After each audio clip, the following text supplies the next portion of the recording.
My name is Sandra Bullock, and I am a 27-year-old who finds peace and purpose working at the local library in a quaint town that's likely off most people's radars. My existence is uncomplicated, perhaps overly so for some, but it suits me just fine. I've always gravitated toward solitude, finding solace in the quiet companionship of books over the bustling noise of the outside world. The library is my refuge, an aging structure with floors that echo with each step and shelves brimming with stories of yesteryears. To me, it's a slice of paradise. Every morning, like clockwork, I unlock the library's doors at 7:00 a.m., flick on the lights, and am greeted by the comforting aroma of books. This daily ritual never grows old.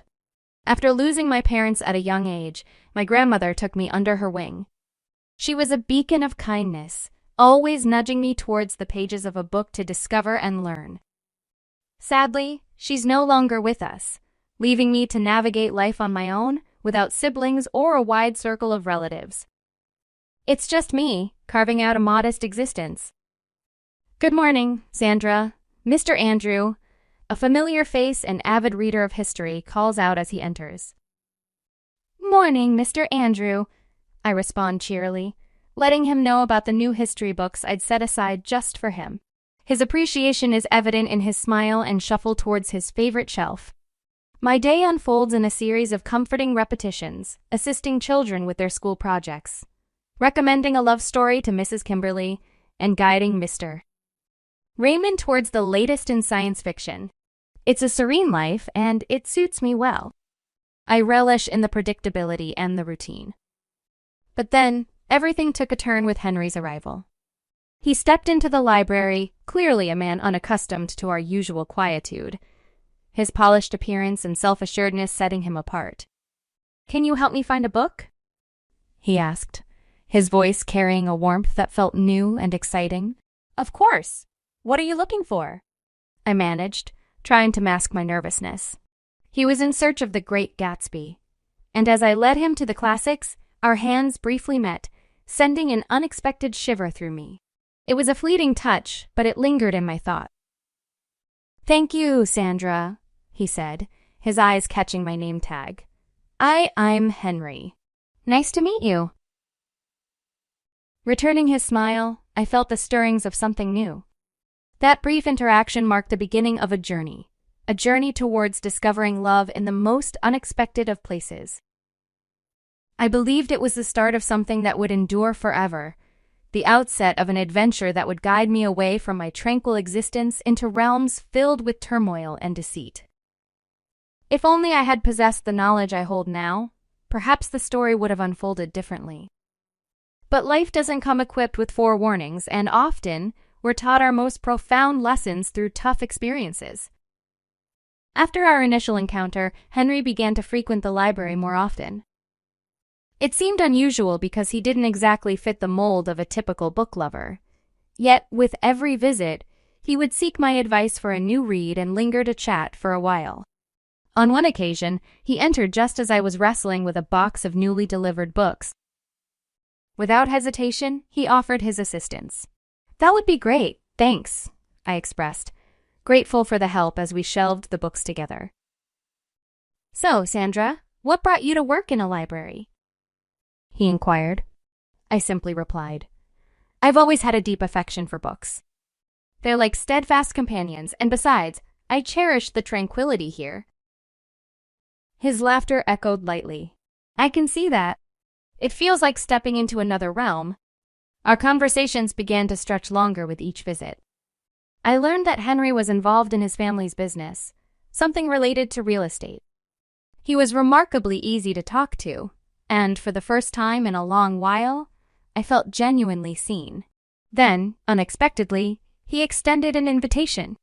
"Sandra, would you be interested in having dinner with me tonight?" he asked, hope flickering in his eyes. The proposition caught me off guard. "Like a date?" I clarified. "Yes, exactly like a date," he affirmed with a smile. I hesitated, unaccustomed to such propositions, yet something about him prompted me to accept. "Okay, sure. I'd like that," I agreed. We dined at a modest yet inviting local restaurant. It wasn't lavish, but it radiated warmth. We conversed about a myriad of topics, and for a brief period I set aside the solitude that usually enveloped my life. As we walked home, Henry shared, "I had a really wonderful time tonight, Sandra. You're quite unlike anyone I've met before." Unsure of how to reply, I simply offered a smile. "I'd love to see you again if that's all right with you," he continued. My response was a nod, accompanied by a soft yes, I like that. Our relationship progressed steadily from there. We would go out for meals or enjoy leisurely walks. For the first time, I felt connected to something beyond my world of literature and silence. It wasn't long before I found myself deeply enamored with him. Henry was charming, attentive, and had a way of making me feel uniquely cherished. When he proposed, I responded without a moment's hesitation, yes. Reflecting on it now, I wish I had been more perceptive to the subtle hints that all was not as it seemed. I wish I had seen through the allure earlier, understood that the charm was merely a facade hiding something far less appealing. Love, with its blinding brilliance, often makes us overlook the red flags, convincing us to see only what we want. In my case, I believed I was deeply in love with Henry. Or at least, that's what I thought until the dynamics began to shift after our engagement. The first signs of trouble appeared with Henry's parents. From the outset, they made it clear they disapproved of me. They viewed me as unsuitable for their son, primarily because I didn't hail from a wealthy background. My first encounter with them was during a dinner at their lavish residence, a stark contrast to my simple world. "Sandra, this is my mother, Michelle, and my father, David," Henry introduced. I mustered a smile and greeted them.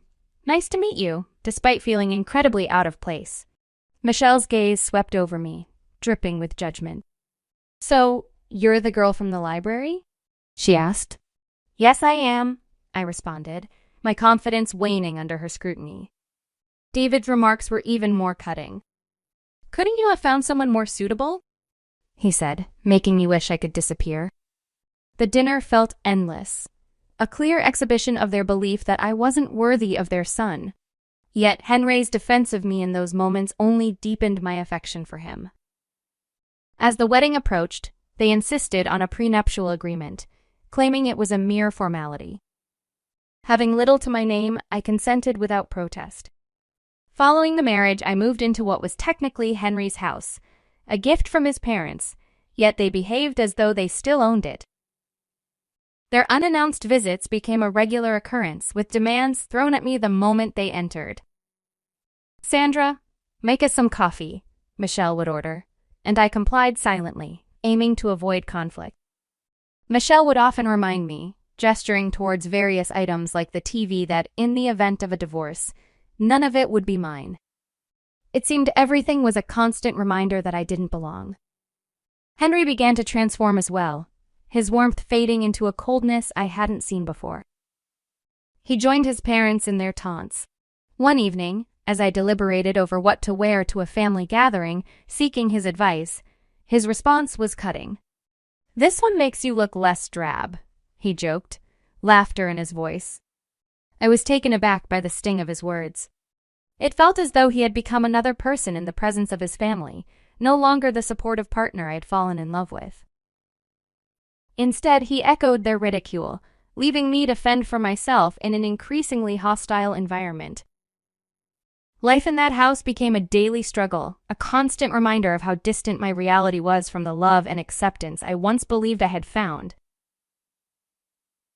Feeling like an intruder in my own life, I clung to the hope that circumstances would improve, but instead, they deteriorated.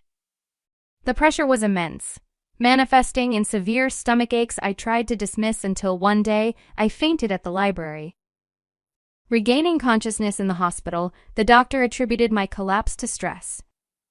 During my stay, Henry was conspicuously absent, neither visiting nor calling, amplifying my sense of isolation. Unexpectedly, a notary arrived at the hospital with astonishing news. A great-aunt, whom I scarcely recalled, had bequeathed me her estate, valued at $50 million. The revelation was staggering. Overnight, I transformed from the library girl to an heiress. Henry and his parents' attitude shifted dramatically upon learning of my windfall. They were all sweetness and warmth during their hospital visit, feigning concern and solidarity. "We're a family and we should support one another," David declared. However, their sudden change of heart was unconvincing. Their true motives were inadvertently revealed to me. Overhearing their conversation outside my hospital room, their words were a bitter pill to swallow. They saw me as naive, a stroke of luck to be exploited, with suggestions of tying me down further by having a child. Their duplicity made it clear they valued my fortune over me. It was a pivotal moment, sparking a resolve to break free from their grasp and reclaim my life. Upon my discharge, I returned home to find Henry and his parents waiting, their facades of concern as transparent as glass. "Oh, Sandra, we were so worried about you," Michelle proclaimed. I maintained a facade of normalcy, cautious not to reveal my awareness of their true intentions. Henry's inquiry about the inheritance was tinged with greed, a stark contrast to the man I once thought I knew. "Soon," I responded, "but it's nothing for you to concern yourself with." His feigned unity, suggesting what was mine was also his, didn't fool me. That night, haunted by their deceitful voices and insatiable greed, I couldn't find rest. Motivated by a newfound clarity, I began to draft my exit strategy. My decision was firm. I would no longer be a pawn in their game of manipulation. It was time to stand up for myself, to step out of the shadows of their expectations and into the light of my own future. With a plan taking shape, I was ready to confront what lay ahead, armed with the courage to change my destiny. Putting my feelings and experiences onto paper felt like releasing a torrent of suppressed frustration and pain, a cathartic flood that had been building up for years. The next day, I sought the counsel of a lawyer, laying bare the entirety of my ordeal and presenting the prenuptial agreement. His astonishment was palpable, yet he confirmed the document would shield me, reinforcing that I was making a wise decision. Upon my return, I found Henry and his parents in the living room, their gazes lifting to meet mine as I entered. "There she is, our brave girl," David remarked, his smile lacking any genuine warmth. Holding my purse close, I gathered my courage. "I have something to say," I began, their curiosity piqued.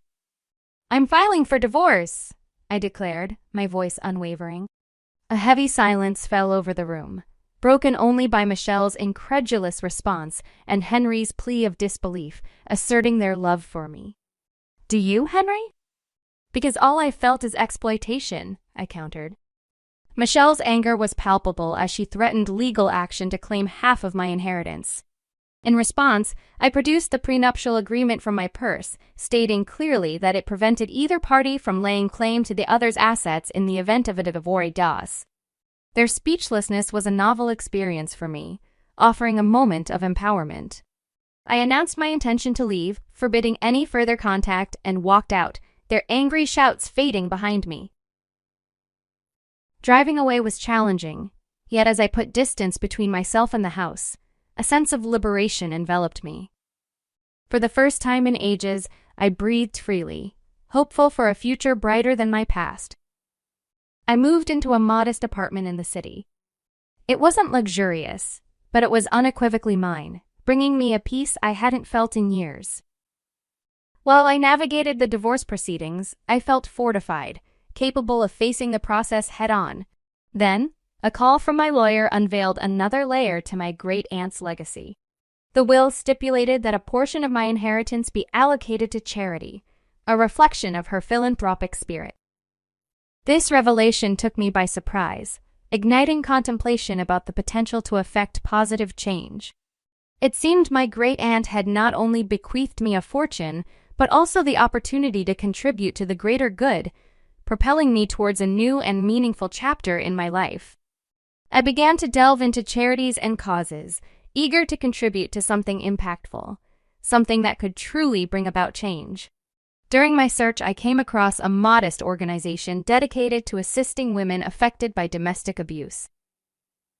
This cause resonated deeply with me. I reached out and arranged a meeting with them. The person I met, Patricia, was incredibly passionate and committed to the cause. She outlined the services they provided: shelter, legal support, and counseling for women in dire situations. Her stories touched me, and I felt a strong connection to their mission. "I want to help," I declared, motivated by a newfound purpose. Under Patricia's guidance, I allocated a portion of my inheritance to establish a new shelter. The sense of fulfillment I felt in aiding other women to find their way out of darkness was indescribable. A few weeks later, Patricia invited me to the shelter's inauguration. It was a modest gathering, yet it brimmed with hope and gratitude. Among the attendees, I recognized Emily, a former colleague from the library. "Sandra, is that you?" she inquired, surprised. We embraced, and I shared with her the story of the shelter and my involvement. She was visibly impressed. "That's incredible, Sandra. I had no idea," she said. Reconnecting with Emily felt rejuvenating. It was as if the pieces of my life were starting to realign. As the event concluded, Patricia expressed her heartfelt thanks. Observing the women who now had a sanctuary, I felt an inner warmth, a profound satisfaction I hadn't experienced in years. Engaging in the shelter's day-to-day activities brought me a genuine sense of fulfillment, a feeling that I was finally embracing my own path. Then, unexpectedly, Henry called. My heart fluttered with mixed emotions, but curiosity prevailed. "Hello, Henry," I answered, striving to maintain composure. He sounded urgent, desperate even. "Sandra, I need to talk to you. Can we meet?" "It's important," he said. Despite my reservations, I agreed to meet him at a public coffee shop, seeking the security of a familiar environment. Facing Henry, I noticed how much he had changed. He appeared defeated, almost pitiful. His eyes conveyed a deep sense of regret. "Sandra, I have made a tremendous mistake," he confessed. "Henry, I want you back." "I've realized the void you've left," he hastily confessed. His words barely stirred me, leaving me cold with disdain. "Why now, Henry?" I inquired, skepticism lacing my voice. He exhaled deeply, attributing the failure of our marriage to his parents' interference and his own shortcomings. "I was under their influence, but I've grown since then," he claimed. My frustration surged. "You let them demean me," joined in their mockery, I countered, recoiling as he sought my hand. "Please, Sandra, I acknowledge my faults." "I've transformed," he pleaded. Yet, looking at him, the man I once cherished was now a stranger to me, my feelings replaced by sheer disregard. "Change or not, Henry, it's too late." "My heart harbors only disdain for you," I stated, his countenance dropping momentarily, revealing the person I once committed to, a fleeting image. "I'm sorry, Henry, but I've moved on. My life now has direction, a purpose you're no longer a part of," I declared with conviction. He accepted my words with a resigned nod, understanding the finality of our chapter. Exiting the coffee shop, a sense of closure enveloped me. That chapter was conclusively closed. The subsequent day marked a celebration at the shelter, honoring a local artist's donation of a sculpture for our garden. Amid the gathering, a profound sense of community embraced me. Emily, my former library colleague, complimented the profound impact of my efforts. The unveiling of the sculpture, a figure of a woman reaching towards the sky, symbolized hope, resilience, and new beginnings, eliciting a wave of applause. In that moment, harmony pervaded, a testament to the journey and the support surrounding me. Patricia approached, her words resonating with optimism. "Sandra, this is merely the start. There's boundless potential for what we can accomplish." Surveying the hopeful faces, I recognized the truth in her statement. This was indeed my new beginning, a chapter I was eager to delve into with all my heart. Embracing my new role, I immersed myself in the shelter's daily operations, each day presenting its own set of hurdles and victories. My self-assurance flourished, and for the first time in a long while, I felt master of my fate. Engaging in self-defense classes, an endeavor previously unimaginable to me, became a new part of my routine. As I departed from the shelter one day, outside I noticed a car parked near the entrance. It was Michelle, my former mother-in-law, exiting the vehicle. Her approach was hesitant, her tone softer than I had ever encountered. "Sandra, we need to have a conversation," she implored. I stood my ground, feeling an unwavering steadiness in my voice. "I have nothing to discuss with you, Michelle. Please, just listen to me. I've come to see the error of our ways," she pleaded, her demeanor hinting at sincerity. Despite her apparent remorse, the scars of past torment lingered. "What is it you want, Michelle?" I asked, skepticism shadowing my curiosity. Her next words were unexpected. "I want to apologize. My actions were inexcusable, and they've cost me my son. I don't wish to lose you as well.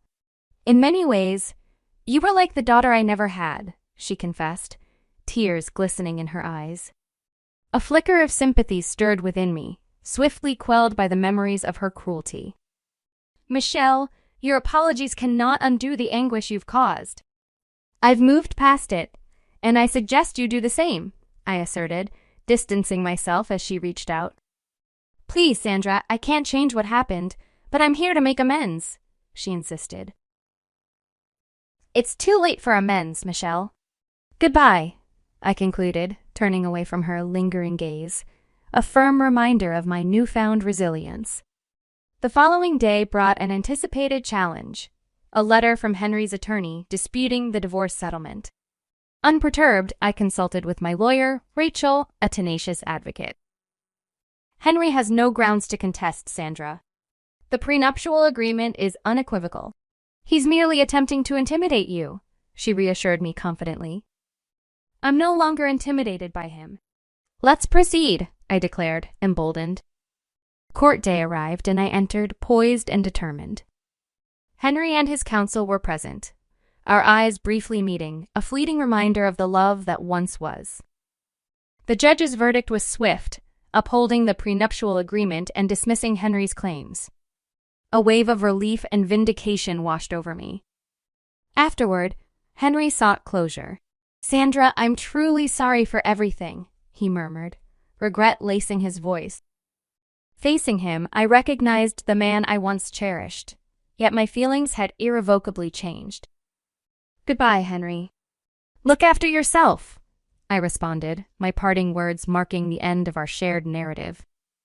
As I departed from the courthouse, a profound sense of liberation accompanied me, signaling not just the conclusion of a legal battle, but the commencement of a new chapter in my life, one filled with autonomy and purpose.